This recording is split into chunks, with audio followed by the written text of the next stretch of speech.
Chapter 135. The Chase, Third Day. The morning of the third day dawned fair and fresh, and once more the solitary nightman at the foremast head was relieved by crowds of the daylight lookouts who dotted every mast and almost every spar. "Do you see him?" cried Ahab, but the whale was not yet in sight. "In his infallible wake, though, but follow that wake, that's all. Helm there, steady as thou goest, and hast been going. What a lovely day again! Were it a new-made world, and made for a summer-house to the angels, and this morning the first of its throwing open to them. A fairer day could not dawn upon that world. Here's food for thought, had Ahab time to think. But Ahab never thinks. He only feels. That's tingling enough for mortal man, to think's audacity. God only has that right and privilege. Thinking is, or ought to be, a coolness and a calmness, and our poor hearts throb, and our poor brains beat too much for that. And yet, I've sometimes thought my brain was very calm, frozen calm. This old skull cracks so, like a glass in which the contents turn to ice and shiver it. And still this hair is growing now, this moment growing, and heat must breed it. But no, it's like that sort of common grass that will grow anywhere, between the earthy clefts of Greenland ice or in Vesuvius lava. How the wild winds blow it! They whip it about me as the torn shreds of split sails lash the tossed ship they cling to. A vile wind that has no doubt blown ere this through prison corridors and cells and wards of hospitals, and ventilated them, and now comes blowing hither as innocent as fleeces. Out upon it! It's tainted. Were I the wind, I'd blow no more on such a wicked, miserable world. I'd crawl somewhere to a cave and slink there. And yet, 'tis a noble and heroic thing, the wind. Whoever conquered it? In every fight it has the last and bitterest blow. Run tilting at it, and you but run through it. Ha! A coward wind that strikes stark, naked men, but will not stand to receive a single blow. Even Ahab is a braver thing, a nobler thing than that. Would now the wind but had a body, but all the things that most exasperate and outrage mortal man, all these things are bodiless, but only bodiless as objects, not as agents. There's a most special, a most cunning, oh, a most malicious difference. And yet, I say again, and swear it now, that there's something all glorious and gracious in the wind, these warm trade winds at least, that in the clear heavens blow straight on, in strong and steadfast, vigorous mildness, and veer not from their mark, however the baser currents of the sea may turn and tack, and mightiest Mississippis of the land swift and swerve about, uncertain where to go at last. And by the eternal poles, those same trades that so directly blow my good ship on, these trades, or something like them, something so unchangeable and full as strong, blow my keeled soul along to it, aloft there. What do you see? Nothing, sir.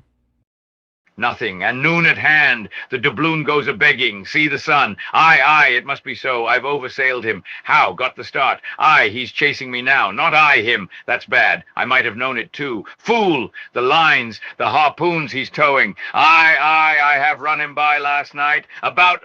Come down, all of you, but the regular lookouts. Man the braces. Steering as she had done, the wind had been somewhat on the Pequod's quarter, so that now being pointed in the reverse direction, the braced ship sailed hard upon the breeze as she re-churned the cream in her own white wake.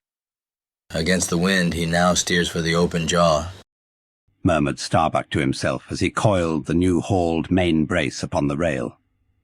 "God keep us, but already my bones feel damp within me, and from the inside wet my flesh. I misdoubt me that I disobey my God in obeying him." Stand by to sway me up, cried Ahab, advancing to the hempen basket. We should meet him soon. Aye, sir. And straightway Starbuck did Ahab's bidding, and once more Ahab swung on high. A whole hour now passed, gold beaten out to ages. Time itself now held long breaths with keen suspense. But at last, some 3 points off the weather bow, Ahab descried the spout again, and instantly from the 3 mastheads 3 shrieks went up as if the tongues of fire had voiced it. Forehead to forehead I meet thee this third time, Moby Dick. On deck there, brace sharper up, crowd her into the wind's eye. He's too far off to lower yet, Mr. Starbuck. The sails shake. Stand over that helmsman with a topmaul. So, he travels fast, and I must down. But let me have one more good round look aloft here at the sea. There's time for that. An old, old sight, and yet somehow so young. Aye, and not changed a wink since I first saw it. A boy from the sand hills of Nantucket. The same to Noah as to me. There's a soft shower to leeward, such lovely leewardings. They must lead somewhere to something else than common land, more palmy than the palms. Leeward, the white whale goes that way. Look to windward then, the better if the bitter a quarter. But goodbye, old masthead. What's this? Green? Aye, tiny mosses in these warped cracks. No such green weather stains on Ahab's head. There's the difference now between man's old age and matters. But aye, old mast, we both grow old together. Sound in our hulls, though, are we not, my ship? Aye, minus a leg, that's all. By heaven, this dead wood has the better of my live flesh every way. I can't compare with it. And I've known some ships made of dead trees outlast the lives of men made of the most vital stuff of vital fathers. What's that he said? He should still go before me, my pilot, and yet to be seen again. But where? Will I have eyes at the bottom of the sea, supposing I descend those endless stairs? And all night I've been sailing from him wherever he did sink to. Aye, like many more, thou toldst direful truth as touching thyself, O Parsi. But Ahab, there thy shot fell short. Goodbye, masthead. Keep a good eye upon the whale the while I'm gone. We'll talk tomorrow, nay, tonight, when the white whale lies down there, tied by head and tail. He gave the word, and still gazing round him, was steadily lowered through the cloven blue air to the deck. In due time the boats were lowered. But as standing in his shallop's stern, Ahab just hovered upon the point of the descent, he waved to the mate, who held one of the tackle ropes on deck, and bade him pause. Starbuck. Sir? For the third time my soul's ship starts upon this voyage, Starbuck. Aye, sir, thou wilt have it so. Some ships sail from their ports, and ever afterwards are missing, Starbuck. Truth, sir, saddest truth. Some men die at ebb tide, some at low water, some at the full of the flood, and I feel now like a billow that's all one crested comb, Starbuck. I am old. Shake hands with me, man. Their hands met, their eyes fastened, Starbuck's tears the glue. Oh, my captain, noble heart, go not, go not. See, it's a brave man that weeps. How great the agony of the persuasion, then. Lower away! Cried Ahab, tossing the mate's arm from him. Stand by the crew. In an instant the boat was pulling round close under the stern. The sharks! The sharks! Cried a voice from the low cabin window there. O master, my master, come back. But Ahab heard nothing, for his own voice was high lifted then, and the boat leaped on. Yet the voice spake true, for scarce had he pushed from the ship, when numbers of sharks, seemingly rising from out the dark waters beneath the hull, maliciously snapped at the blades of the oars every time they dipped in the water, and in this way accompanied the boat with their bites. It is a thing not uncommonly happening to the whale-boats in those swarming seas, the sharks at times apparently following them in the same prescient way that vultures hover over the banners of marching regiments in the east. But these were the first sharks that had been observed by the Pequod since the white whale had been first descried. And whether it was that Ahab's crew were all such tiger-yellow barbarians, and therefore their flesh more musky to the senses of the sharks, a matter sometimes well known to affect them, however it was, they seemed to follow that one boat without molesting the others. Heart of wrought steel, murmured Starbuck, gazing over the side and following with his eyes the receding boat. Canst thou yet ring boldly to that sight, lowering thy keel among ravening sharks, and followed by them, open-mouthed to the chase, and this the critical third day? For when 3 days flow together in one continuous intense pursuit, Be sure the first is the morning, the second the noon, and the third the evening, and the end of that thing. Be that end what it may. Oh my God, what is this that shoots through me and leaves me so deadly calm, yet expectant, fixed at the top of a shutter? Future things swim before me, as in empty outlines and skeletons. All the past is somehow grown dim. Mary, girl, thou fadest in pale glories behind me. Boy, I seem to see but thy eyes grown wondrous blue. Strangest problems of life seem clearing, but clouds sweep between. Is my journey's end coming? My legs feel faint, like his who has footed it all day. Feel thy heart. Beats it yet? Stir thyself, Starbuck. Stave it off. Move, move. Speak aloud. Masthead there. See ye my boy's hand on the hill? Crazed, aloft there. Keep thy keenest eye upon the boats. Mark well the whale. Ho! Again. Drive off that hawk. See, he pecks. He tears the vein.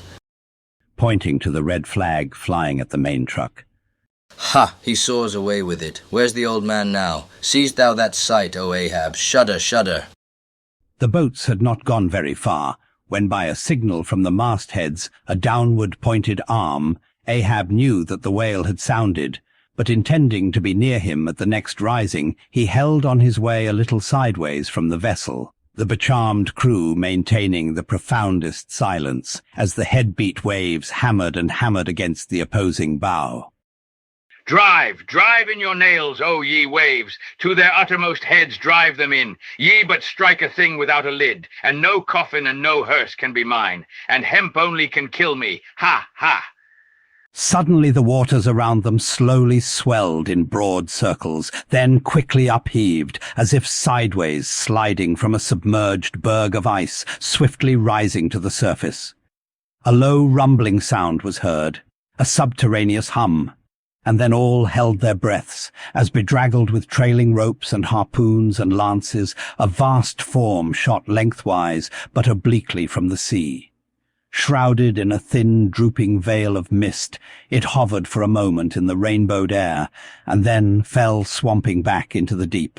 Crushed 30 feet upwards, the waters flashed for an instant like heaps of fountains, then brokenly sank in a shower of flakes, leaving the circling surface creamed like new milk round the marble trunk of the whale.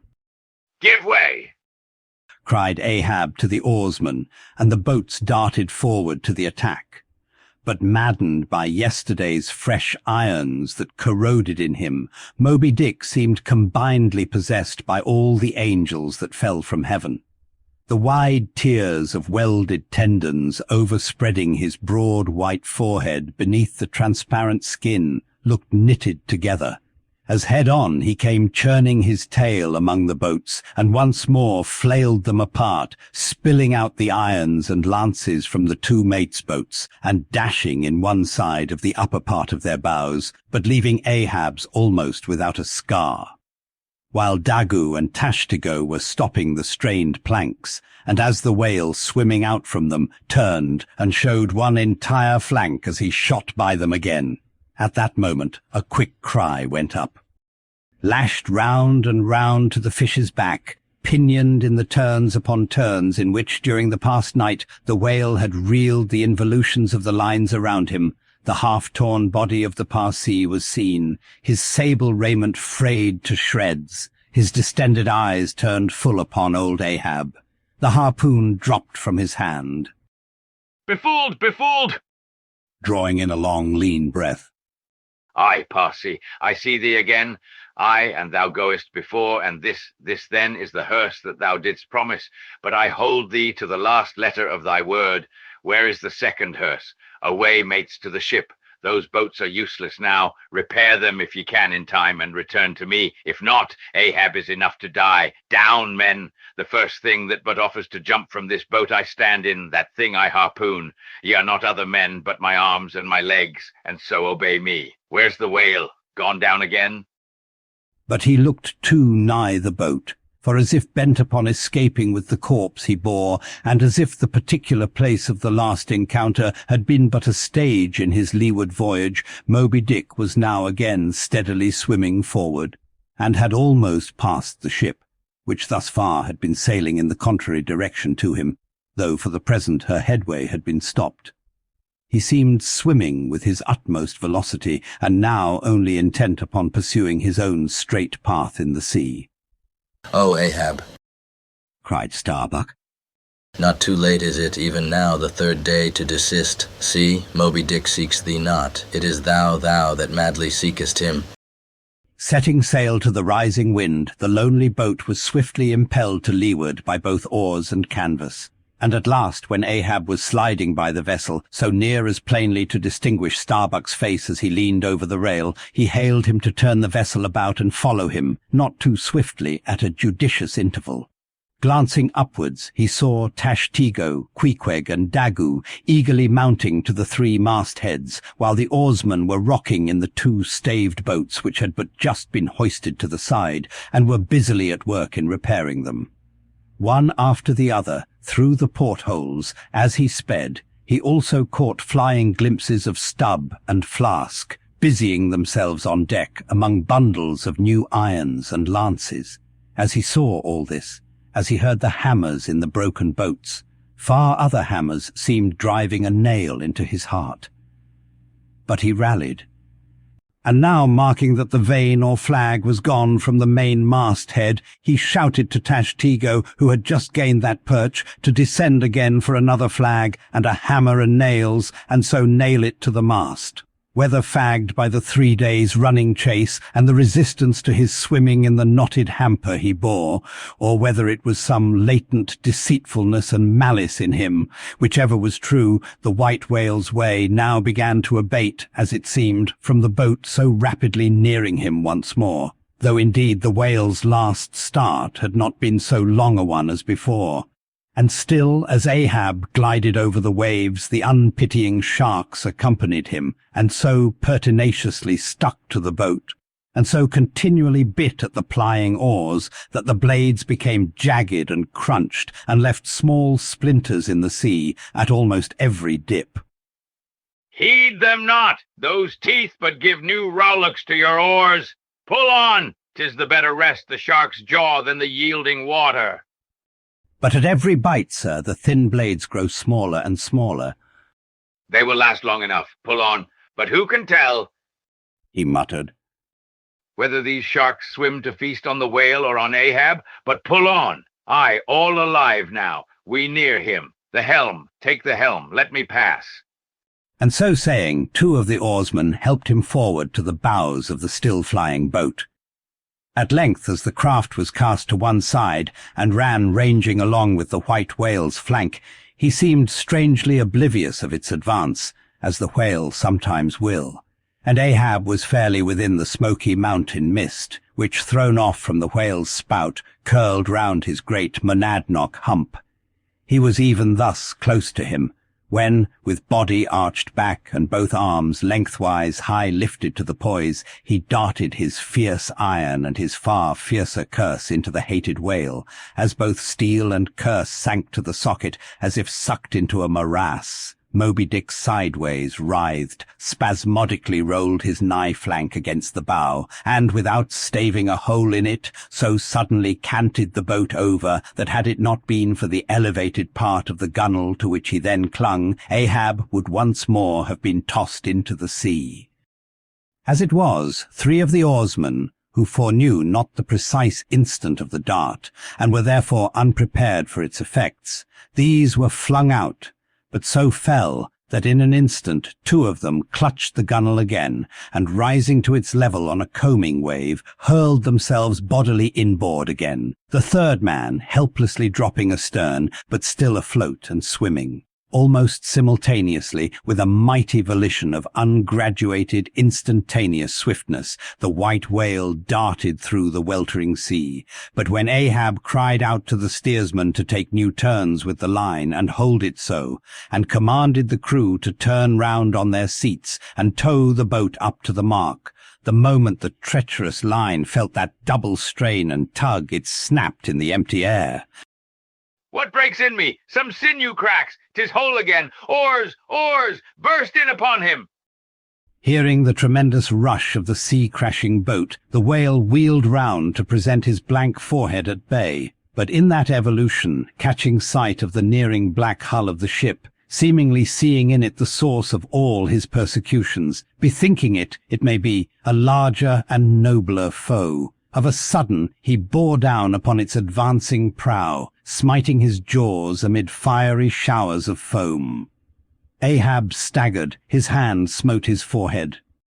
I grow blind. Hands, stretch out before me that I may yet grope my way. Is night? The whale, the ship, cried the cringing oarsman. Oars, oars, slope downwards to thy depths, O sea, that ere it be forever too late, Ahab may slide this last time upon his mark. I see the ship, dash on, my men, will ye not save my ship? But as the oarsmen violently forced their boat through the sledge-hammering seas, the before whale-smitten bow ends of 2 planks burst through, and in an instant almost, the temporarily disabled boat lay nearly level with the waves, its half-wading, splashing crew trying hard to stop the gap and bail out the pouring water. Meantime, for that one beholding instant, Tashtigo's masthead hammer remained suspended in his hand, and the red flag, half wrapping him as with a plaid, then streamed itself straight out from him as his own forward-flowing heart, while Starbuck and Stubb, standing upon the bowsprit beneath, caught sight of the down-coming monster just as soon as he. The whale, up helm, oh, all ye sweet powers of air, now hug me close. Let not Starbuck die, if die he must, in a woman's fainting fit. Up helm, I say, ye fools, the jaw. Is this the end of all my bursting prayers, all my lifelong fidelities? Oh, Ahab, lo, thy work. Steady, helmsman, steady. Nay, up helm again, he turns to meet us. Oh, his unappeasable brow drives on towards one whose duty tells him he cannot depart. My God, stand by me now. Stand not by me, but stand under me, whoever you are that will now help Stubb, for Stubb too sticks here. I grin at thee, thou grinning whale. Who ever helped Stubb, or kept Stubb awake, but Stubb's own unwinking eye? And now poor Stubb goes to bed upon a mattress that is all too soft. Would it were stuffed with brushwood. I grin at thee, thou grinning whale. Look ye, sun, moon, and stars. I call ye assassins of as good a fellow as ever spouted up his ghost. For all that, I would yet ring glasses with ye, would ye but hand the cup. Oh, thou grinning whale. But there'll be plenty of gulping soon. Why fly ye not, O Ahab? For me, off shoes and jacket to it. Let Stubb die in his drawers. A most mouldy and over-salted death, though. Cherries. Oh, flask, for one red cherry ere we die. Cherries. I only wish that we were where they grow. Oh, Stubb, I hope my poor mother's drawn my part pay ere this. If not, few coppers will now come to her, for the voyage is up. From the ship's bows, nearly all the seamen now hung inactive. Hammers, bits of plank, lances, and harpoons, mechanically retained in their hands, just as they had darted from their various employments. All their enchanted eyes intent upon the whale, which from side to side, strangely vibrating his predestinating head, sent a broad band of overspreading semicircular foam before him as he rushed. Retribution, swift vengeance, eternal malice were in his whole aspect, and spite of all that mortal man could do, the solid white buttress of his forehead smote the ship's starboard bow, till men and timbers reeled. Some fell flat upon their faces. Like dislodged trucks, the heads of the harpooneers aloft shook on their bull-like necks. Through the breach they heard the waters pour as mountain torrents down a flume. The ship, the hearse, the second hearse, cried Ahab from the boat. Its wood could only be American. Diving beneath the settling ship, the whale ran quivering along its keel, but turning under water swiftly shot to the surface again, far off the other bow, but within a few yards of Ahab's boat, where for a time he lay quiescent. I turn my body from the sun. What ho, Tashtigo! Let me hear thy hammer. O ye 3 unsurrendered spires of mine, thou uncracked keel, and only God-bullied hull, thou firm deck and haughty helm, and pole-pointed prow, death-glorious ship, must ye then perish, and without me, Am I cut off from the last fond pride of meanest shipwrecked captains? O lonely death on lonely life! Oh, now I feel my topmost greatness lies in my topmost grief. Ho, ho, from all your furthest bounds, pour ye now in, ye bold billows of my whole foregone life, and top this one piled coma of my death. Towards thee I roll, thou all-destroying but unconquering whale. To the last I grapple with thee. From hell's heart I stab at thee. For hate's sake I spit my last breath at thee. Sink all coffins and all hearses to one common pool. And since neither can be mine, let me then tow to pieces, while still chasing thee, though tied to thee, thou damned whale. Thus I give up the spear. The harpoon was darted. The stricken whale flew forward. With igniting velocity the line ran through the groove, ran foul. Ahab stooped to clear it. He did clear it, but the flying turn caught him round the neck, and voicelessly, as Turkish mutes bowstring their victim, he was shot out of the boat ere the crew knew he was gone.